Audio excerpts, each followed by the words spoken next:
Ready? Hello and welcome to another episode of the Construction Corner podcast. I'm Dylan. I'm your host, joined by my blue collar badass Matt. How's it going, man? It is going great. Another beautiful day here in not sunny Michigan. They're projecting a half an inch of ice before this storm is over. So I made it back to my home office in the nick of time, man. Well, we're supposed to get about 6 feet of snow in the next week. So 6 feet. feet, yeah, like 76 inches of That is intense. snow. Yeah, we got maybe quarter, half inch last night. It's after we record this. I'm gonna be racing home to beat the snow, and then I think we're gonna get like another 5 inches tonight, 2 feet on Thursday or Friday, and then it's just like it's gonna snow basically from here till next week. That's incredible, man. So joy of where the new office is. No snow, right? It's cold, but no snow. But it's supposed to snow even down to like this elevation, so down to 1,000 feet. I live at 3,500 feet, and then I don't even know what the mountains are supposed to get. It's going to be heavy snows. Oh, hopefully you got four-wheel drive. My wife does. I don't, so I'll be working from home for the next week. But Hopefully you got boots then. I got boots, trail shoes, and the neighbor got a snowblower. So that's There you go. that's really the most important thing. Good deal, man. Guys, without further ado, this I guess season this year, I'm bringing you a ton of guests and going to do that very consistently here moving forward. And so, without further ado, this week's guest is Dr. Scott Arias. He was the founder and CEO of ACE Consulting Company, construction professional services firm focused on Division One requirements. So we'll get into all that kind of good stuff. And over the past 15 years, he's grown ACE to 3 office locations, over 100 employees, and 20 million in revenue. Prior to starting ACE, Scott retired from the U.S. Navy, where he served 12 years as a Seabee, which we'll get into because I know nothing about that. And thank you for your service, Scott. He also spent several years as a tenured professor in the construction management program at Eastern Kentucky University. Scott holds a PhD in construction management, maintains several industry-specific certifications and licenses, and has over 28 years of industry and leadership experience. In his free time, he enjoys all things construction. I wouldn't say that that's like free time if construction is also your pastime.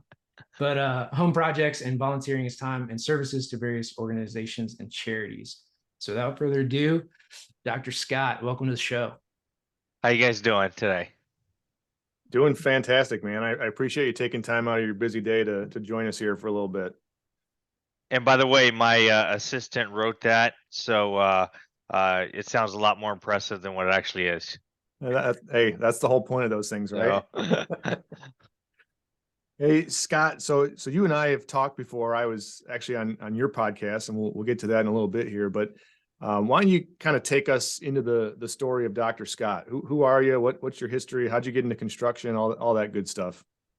well, I grew up in Albuquerque, New Mexico. So growing up, I was heavily involved in, um, in a whole bunch of different things. But I grew up kind of poor, so I remember taking the refrigerator boxes and the washer boxes that came in and building log cabins out of them with the spare logs in my backyard. And so that's where my construction career started. Did construction in high school, and then I actually dropped out of high school my senior year with the last semester left, and I joined the Navy. And when I went to join the Navy, actually I joined as a uh, aviation apprentice, which is funny because I knew nothing about aviation and I didn't know what an apprentice was outside of construction. So I decided that that's what I wanted to do. I went to boot camp and then figured out that's not what I really wanted to do after I figured it out. So I switched to a Seabee, which is we're a combat construction unit in the Navy. We're the Navy's combat construction unit. So basically, after we come in and annihilate everything, our combat role is to get all the infrastructure back up and running after we annihilate everything. During peacetime, we build various different structures around the United States. Some of the more Interesting ones are like we're in charge of all construction up at Camp David, which is kind of an interesting, Wow.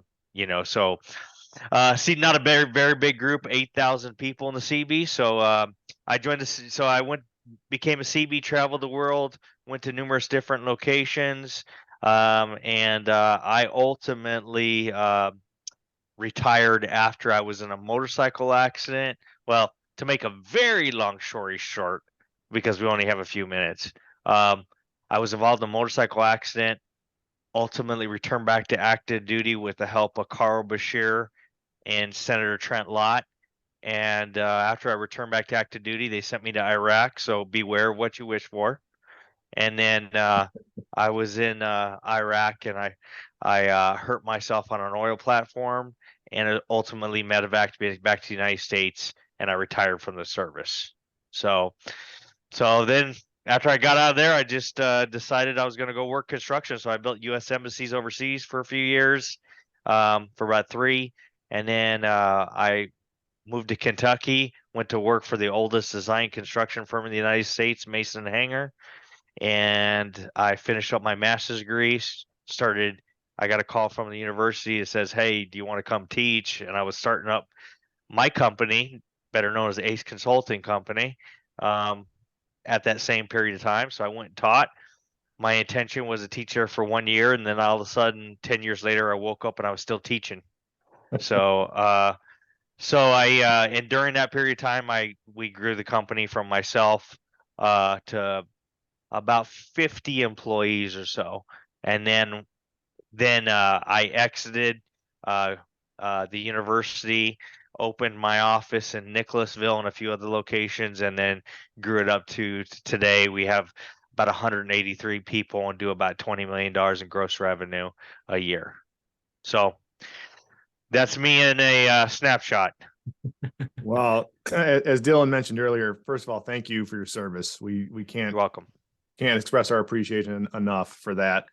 That's a cool to me, a cool gig in the military, one that I've never really thought about, right? I mean, so you got to travel all over the place and build stuff. Yeah, it was something really interesting. Who would ever thought the United States Navy I could do that, you know?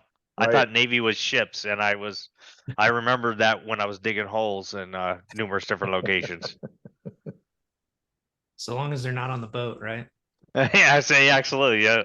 The funny thing is I did 12 years. I spent 7 days on board ship in my 12 years. Really? So, yeah. Wow. Okay. And I get motion sickness, so that's terrible, but it's true. So, Man, I've heard some guys. One of my buddies, I think his uncle served in a submarine, didn't know how to swim, and then like one of the guys I did my MBA with at Louisville, he was a nuclear engineer on one of the submarines, and his running jokes was whatever it is, 180 sailors go down, 90 couples back, and well, you know what's so funny is that do you really need to swim if you're on a sub? Well, no. On I a good mean, day.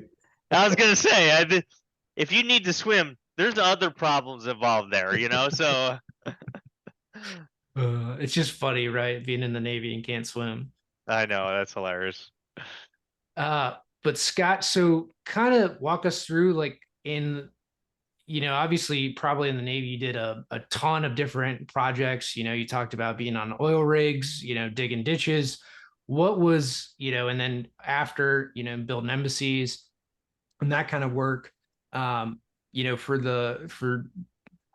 let's talk a little bit about the CB unit, because honestly, when I read that, I was like, this is the first time hearing of the unit. Like it's not something that's maybe publicized as much as it probably should be, or a career path that people know to get into.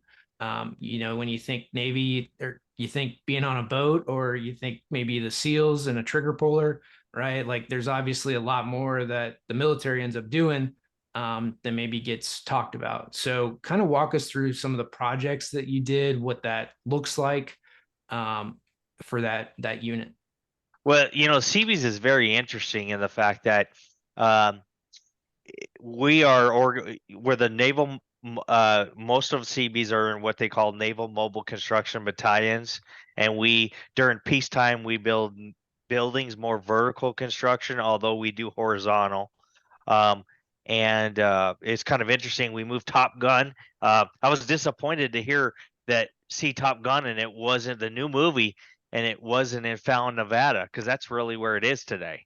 Oh, They really? did And film that at Fallon. Well, that's where yeah, they filmed a lot of it, was out of Fallon. yeah, and I helped move all the facilities from Miramar to Fallon, Nevada. So I was like, I didn't even get any credit for moving the dang places. But we used to eat breakfast every day with the pilots of Top Gun, and it was really interesting being involved with projects like that. So we would do things like that on Fallon, Nevada. We actually did some roads out in the bombing ranges when they expanded upon. They brought Top Gun out there. Uh, when I was in Italy, we renovated a public works building. Um, it's interesting the diversity of projects. Now during the war, we would come in and blow things up, and then we have to figure, because we're going to go in as a combat unit, we need to come in and we need to shut everything down. But after we shut everything down, we got to get it up and running again, and that was my job.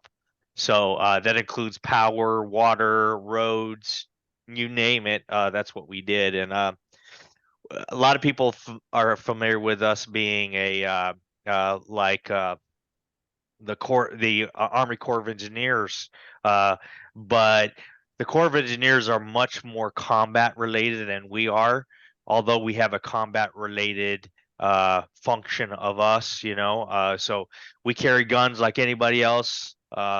If you ever there's a movie out there called John Wayne and the Fighting Seabees, and it's an old school. That's actually, you have to watch that movie before you graduate builder school in the Seabees before you could join the battalion, and it kind of tells the story about how they had civilian contractors and they didn't have any military training, and they kind of converted to that. But it was a great place to learn construction because I learned how to be a carpenter, I learned how to be a mason. I learned a lot about the trades in general. And then having that experience later in life was extremely helpful because the world we live in now, you can become a project manager and never even touch a tool. Um, and I'm not going to criticize anybody for that. That's just the way the world is today. And after teaching at a university for 10 years, I realized that that's just the way things are. But it's really nice to have a background in the trades to understand what you're scheduling or what you're estimating for and all the stuff that goes into that stuff. So. That's an interesting point, and I've always said that kind of to your point there, that, yes, it's fine if you go and get a paper degree and you know how to manage a project, great. We employ some project managers who have probably never swung a hammer before, but there's always something at least little missing, right?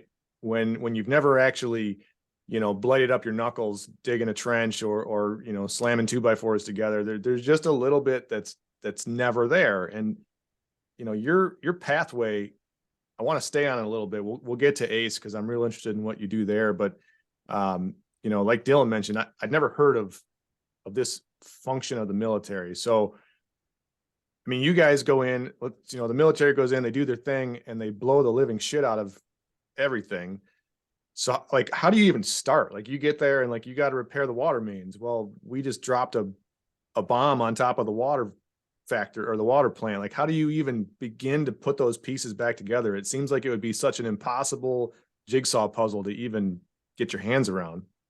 Well, it's interesting, and I'm an Operation Iraqi Freedom, Operation Enduring Freedom. I did a tour of duty in both locations, and it's funny how different it looks when you're in Afghanistan or if you're in Iraq compared to other conflicts that have occurred over the years. And it looks so different no matter where you are.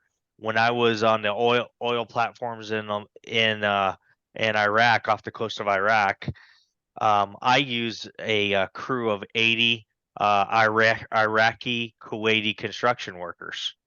Um, but when I was in Afghanistan, it was all Seabees that were there.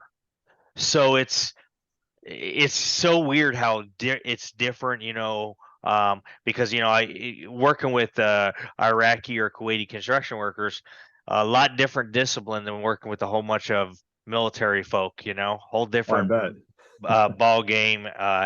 Also, simple things like, we do everything off of the standard measurements and they use metric. And that I became very familiar with because of my tours of duty overseas uh, prior to the war. But understanding how many millimeter this is or how many millimeters that is, it's I still remember the equivalent 2.54 millimeters per inch, and there's a really it really looks so different depending on the location and depending on the circumstances. Iraq was interesting too because we didn't, we are not a one quote unquote a frontline unit, right? So the series of operation typically is special forces come in, lay the groundwork, right? Uh, then the Marine Corps comes in traditionally and does a first initial surge. We're in in back of the Marine Corps, and then the Army comes behind us. Not always, but that's usually like the function. But in Iraq, we were all over the place because we went right to Baghdad, so we transversed 300 some odd miles in a day. So Wow. everybody was on the front lines. Totally changed the environment that we operated in. And it's one thing to build something, it's a whole different thing to build something and make sure that your AR-15 is within 5 feet of you so you can, you know, defend yourself if you get fired upon. So, but the construction's interesting too. A lot of stuff making it work. I'll have to say there's a lot of make it work. Okay. So, Good old redneck engineering, you know. yeah, I know. Well, that one of my favorite shows is Gold Rush. I'm not sure you guys have watched that. You know, um, and they're always making stuff work in the field in Alaska. And I just think to myself, that's exactly what we did every day, trying to make something work. Man, you've got a good labor pool to pull from then in Kentucky, you know. Yeah, Uh, absolutely. No, we do actually a lot of good kids here, young kids. yeah, man. I worked with an electrician for a number of years, who was from kind of that area. I mean, just south of Louisville, like not quite to Bardstown, and worked in at the Michelin plant there on the Ohio and Louisville for 20, 30 years, master electrician. And man, there wasn't a thing that that guy could not fix. So it's just goes to show you, I mean, and this isn't unique to Kentucky by any means, but the ingenuity of the guys in the field where they've just got to make stuff work, getting a plant back up and running, or in your case, which is a little more extreme, but in a war zone to get things functioning and running, and the you know good is good enough in some of those cases. Which I guess is a good transition point, Scott. So Ace, how did you start it? What do you guys focus on? Tell us a little more on that story. Well, during the period of time I was in the service, um, the service, the non-combat projects that we had worked on were well planned out. You know, we planned them out years ahead of time, very methodical how we went about it. Went through the entire process of estimating and bidding it, and all the phases of it. So uh, it it was nice because we were able to plan all those things out. Part of the military construction is making sure you plan everything out. So if you're going to do safety, you got to put a plan together that's specific to the site you're on. So many construction companies out there can have a safety plan that's supposed to encompass everything, but the government is very, and the Corps of Engineers and the Naval Facility Command are very particular about the project administrative requirements. So that led me to the reason I started ACE is because I always felt like there was something there because every company I was ever with that did government construction always struggled in the project Oh, administration yeah. area. That's S- that I'm just gonna interject real quick, because for anybody that's listening or anybody that's ever done a government project, like I've been on some BA projects, some We did some schools up at West Point. The paperwork, you think commercial construction is bad for paperwork? Wait till you're on a government job of any sort. So anyway, that's my two Well, yeah, cents. and there's a lot there. There's a lot of paperwork, and does it cost more money? Yes. Is it the right way to do it? Questionable. No, but I do think that there's a factor of going a little bit over the top, but I do understand the requirements. Here's a good one here. Here's a requirement that government agencies use on government projects. All submittals must be approved before work starts. Now, I don't know. That's a great way to have it in a world of rainbows and unicorns, I was but gonna say. we don't operate in the world of rainbows and unicorns. But when you work on a Corps of Engineer project or an AFAC project, that's the requirement. You don't move forward unless you have that approved submittal. And when you say that to say a commercial contractor, they're like, "Whoa, what do you mean?" I mean, does that even seem feasible? Um, but so I always felt like that was a weakness of every company I was with. And I thought about being a general contractor, but to be honest with you, um, there's a lot of general contractors I knew that weren't the smartest. They were a couple chicken nuggets short of a six piece, if you know what I mean. Um, so I thought to myself, I could be one of them and make 1% or 3% profitability, or I could do something different in construction. So that kind of led to that. Um, I worked 9 months to win my first contract. I thought Division One was not really a thing, and it's still not really a big thing. People probably don't even recognize what Division One is, and I'll tell you real quick. Yeah. It's project administration. So that's it, all the background work, and that's what we are founded on. And it's kind of like Division Zero. Most people don't know what Division Zero is. They're like, "There's no such thing." There actually is. It's called the bidding stuff. That's Division Zero. And so we started down that road. Did marketing, did an email campaigns, did numerous different things for 9 months, and I was about ready to quit because I thought, well, this thing doesn't have any legs. And at about the 9 month mark, literally within days of me quitting, I got my first contract. And my first So contract, I worked all week long, basically 20-hour days, and I made 7 grand that week. And now I worked my butt off for it, but I said, there's something to this. And so that one thing led to another. And then we went from just doing paperwork and schedules to doing providing staffing. The funny story about staffing is that um, government projects are very specific on the requirements of the staff you have to have on jobs. The education level, the years experience, all that stuff. Well, I got a call from Alaska of all places, and this is kind of interesting about Gold Rush. Is the guy who called me was Parker Snobel's father, Roger Snobel. It's a funny thing. He Southeast Road Builders, and he called me and said, "Hey, can you come up to Alaska to help me build the bridge as my quality control manager?" And I'm like, "Well, I don't do that." And he goes, "Do you know somebody does?" And I was like, "Yeah, I do actually." And so then I found somebody, had him go up there, and that was the start of my staffing side. And so now I provide management staffing, superintendents, quality control managers, site safety and health officers, project managers, and then that took off. And then years later, we started a training division, which was logical because of uh, my educational background, teaching at a university.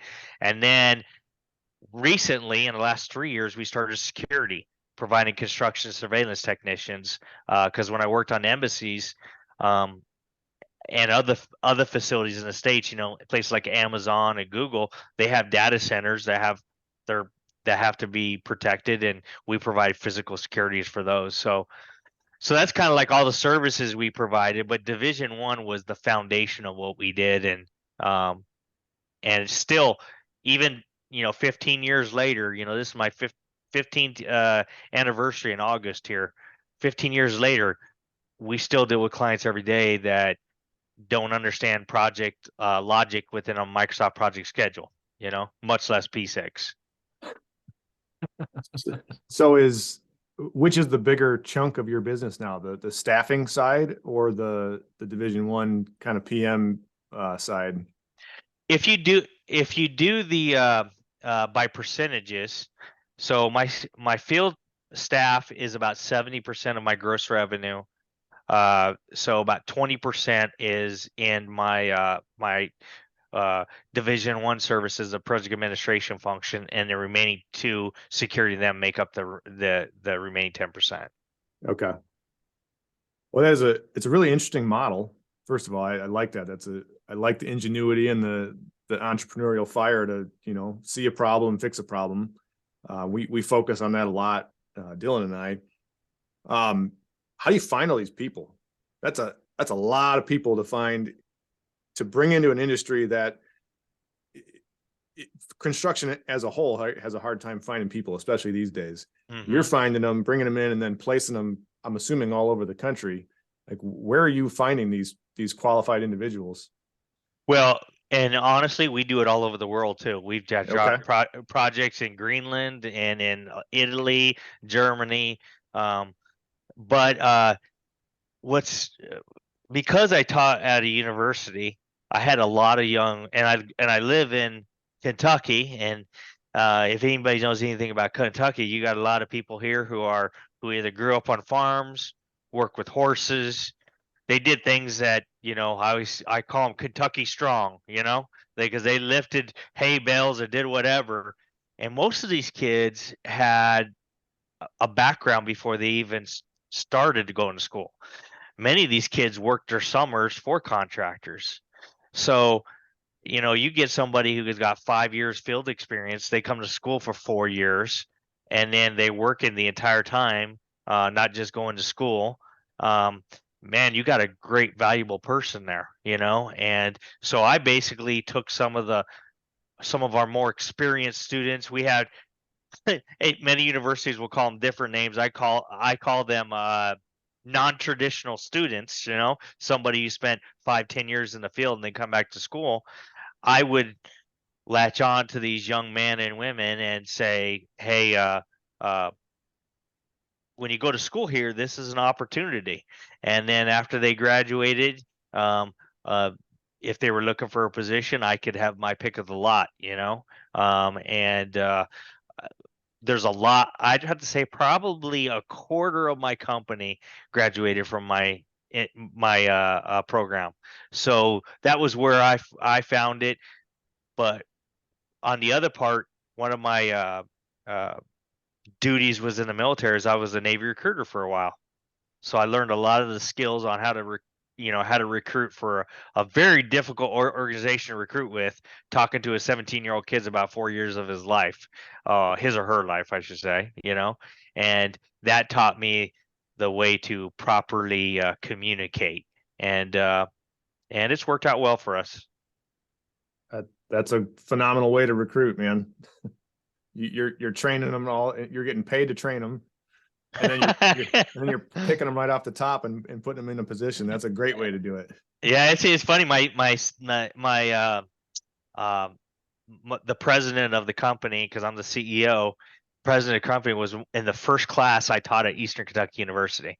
Oh, that's awesome. Yeah, so he actually, the story I always tell about him is that the reason I chose him, he was one of my first field staff guys, is because he actually I gave him a grade on a paper, I handed it back to him, and on grade book, I gave him a higher grade than what he received on the paper, and he brought it to my attention. And the first thing I thought is, either this kid's stupid or he has a lot of integrity. And to this day, I still haven't been able to answer that. So, Matt, if you're listening, so. I love it. Well, I've two things that I want to go back through. One is just a statement first for you guys that have not worked on like government projects, and that, Scott, I want to clarify this, is government the primary type of project that you help to place people on, or is it any commercial project? Let's clarify. Well, as far as people go, you were about 90-10 for federal projects or state projects compared to, I always say, public money or private money. And then because the requirement, if you think about it, a superintendent's the only required position. On a government project, you have safety, you have quality control, you have all those other all separate people. Got it. No, that makes sense. So what I want to point out here for everybody listening is that if you've never worked on a government project and never gone through any of the guidebooks, the requirements, the outline of it, I mean, everything that you can think of is detailed and outlined. Like you don't have to think, which can be a good and a bad thing on government projects. Like everything is very well detailed and outlined for you to go through. And they can be sticklers. Again, this is for anybody that's working on them, that you really got to make sure if you're going to go after government projects, that you follow all those requirements that Scott's talking about, that you make sure that all of your design requirements are met, on the construction side, everything that's outlined in the bid process is there. And then for you guys, especially on either side of the fence, know that you have 90-day terms. So you're not going to get paid for, 120 days, more than likely from the government too. So that's like the other side of the federal projects. You'll get paid. It's just going to take a while on the federal side of it, but wanted to put that out there. Like they're good projects, big projects, the government is always building stuff. Just know it's a much different world than what you're used to in the typical commercial world of construction. And you can see it in the bidding stage, because if someone's new to the market, their bids will be way low. And the reason is they don't consider all the project administration requirements. And when I see them, I kind of have to chuckle, because I just think to myself, either they're going to bankrupt themselves or use it as an education. I always say paying their tuition, in a different way. Yeah. It's an Yeah. expensive education. Yes, it is. It is for sure that, and especially, when we talk about like submittals and those things that got brought up early, I mean, I've seen like it took, I was on a project for a stint for a VA where we were redoing a floor, and it took like I was the fourth guy on it because it was over like 3 years to redo a floor of a VA. And then they were doing an expansion to it. And that project had been going on for 5 years and they only had the foundation poured. Things like that happen. So just kind of understand what you're in for in some of these projects, that, timelines are not guaranteed. It's great to have those IDIQ contracts, and you'll also run into a ton of acronyms like that, right? Indefinite deliverable, indefinite quantity. When you start to get in the government world, again, great sector, just you got to understand what you're in for when you start to go after federal projects, especially. So on that point, everyone asked me, well, why would you do it? Why would you work for the government then? And my simple response is, really, they have the money. So it's not like working for a developer, that's going to go bankrupt. They have the money.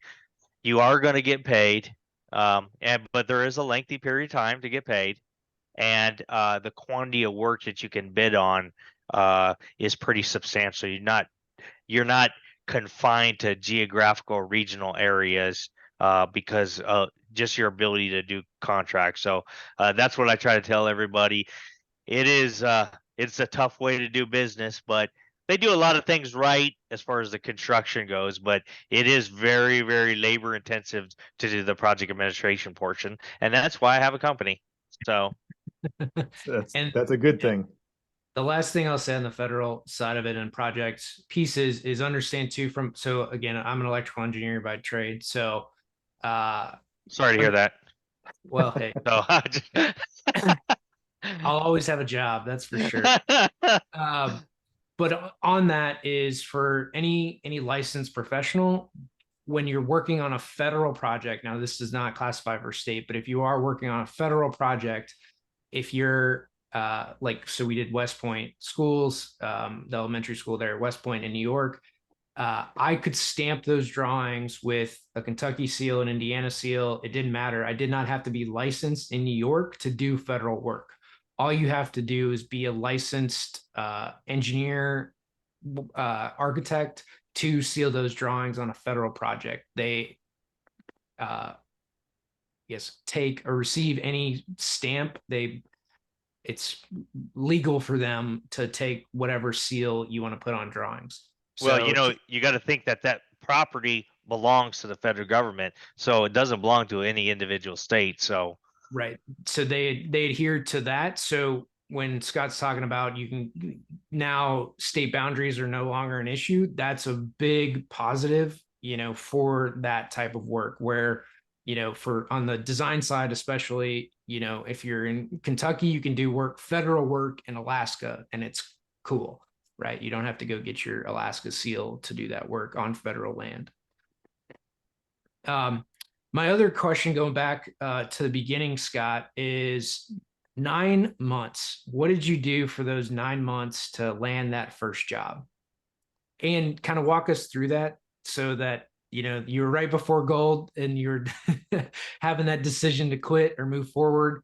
And what's that kind of thought process? And, what did you do? What did you go through? And walk us through that, because I think that there's probably somebody out there who's thinking about either starting or thinking about quitting, and we want to help both of those individuals.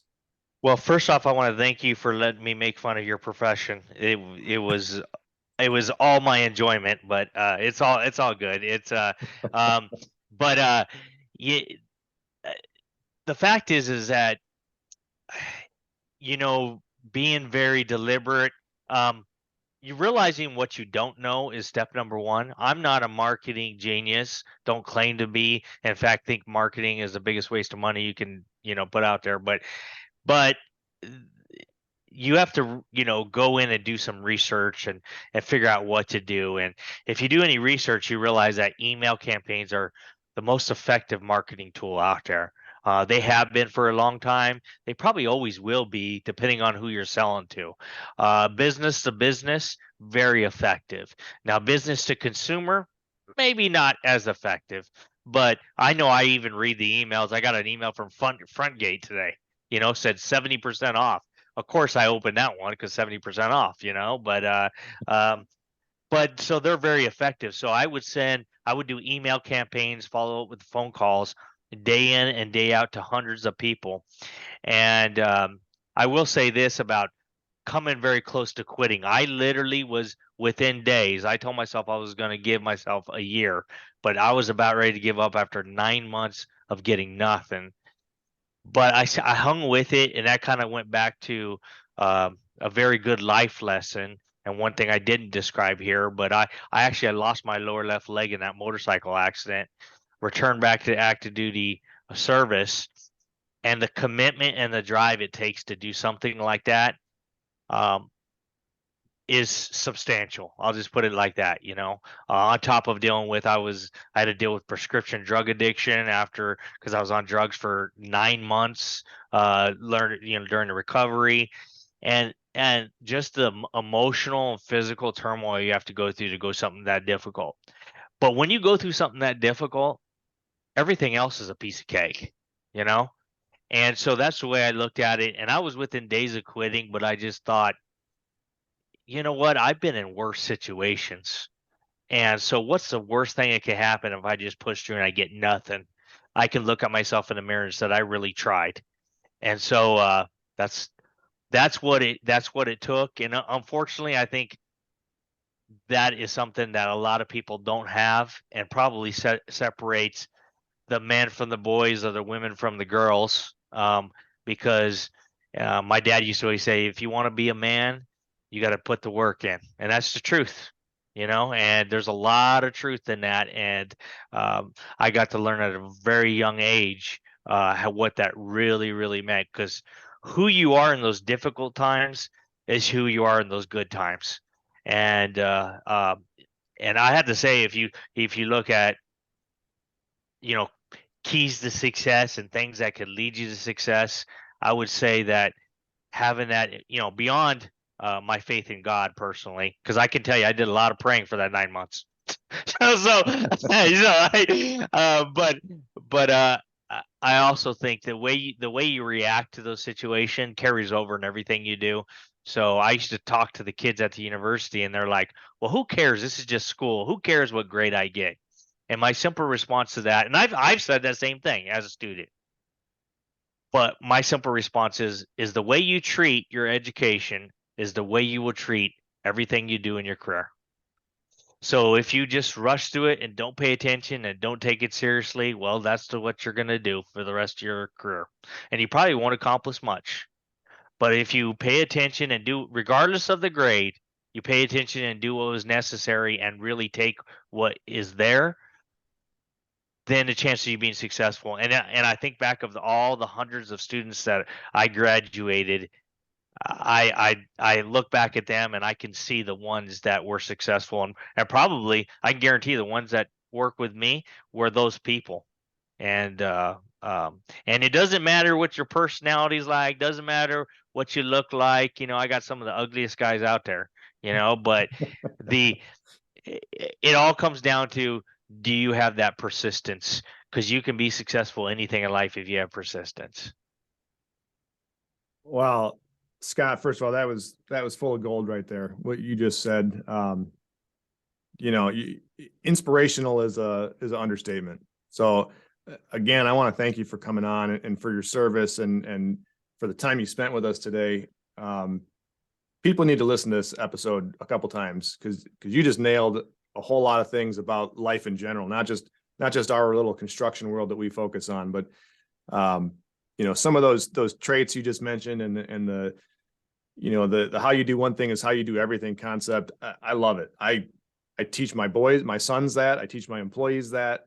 I teach my clients that, and it really holds true in literally every single facet of life I've found. And to say it as eloquently as you just did it was inspirational. So thank you.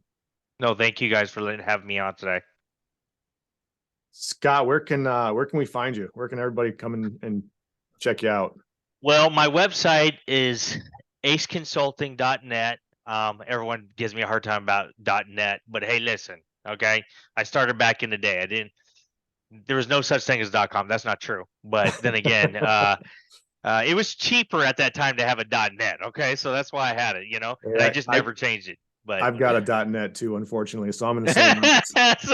so actually, I don't feel too bad because that's at least they rank in the top 3 of the domains. But and aceconsulting.net, and you can find me. I do a podcast also called Connex. It's CONEXEC, and it stands for construction executive. And I interview construction executives, and I've had some pretty cool people on there. Larry Blackburn from Turner Construction, Bob Clark recently. And then I've also had, smaller contractors just starting out and some college students too, so it's a pretty good podcast. You don't have to hear me talk. Most of the, is them talking, so it's not like with Dylan, you heard him talk the entire time, but I'm just joking though. I'm sorry that I made fun of how long you talked and the fact you're an electrical engineer. Okay. But so he's getting and his the fact shots in. And the fact you need a haircut, but I don't want to even go there. So Oh, good. Anything else you want to share with our audience, Scott? that the only last thing I have to part, I'm coming down at the end of my career. I'm 48 now. I'm going to be retiring when I'm 54. The biggest lesson I think everybody can get from business and construction that I think would be extremely valuable is treat everybody better than you would like to be treated. We have too much litigation. We have too many threats. We have too much intimidation out there. The fact is that as professionals and as human beings, we need to treat each other well, because we have a bad reputation, if you didn't know it, within a lot of industries. And I can tell you, ethics is a very big point of contention along the construction industry, especially right now. But just do the right thing. I have a Christian background. I always try to put uh, put God before myself, and I'll do that as my closing comments today. If it wasn't for God and His grace, I would not be anywhere where I am today. Although, humbly speaking, He gets the credit, I don't, because He truly gets the credit.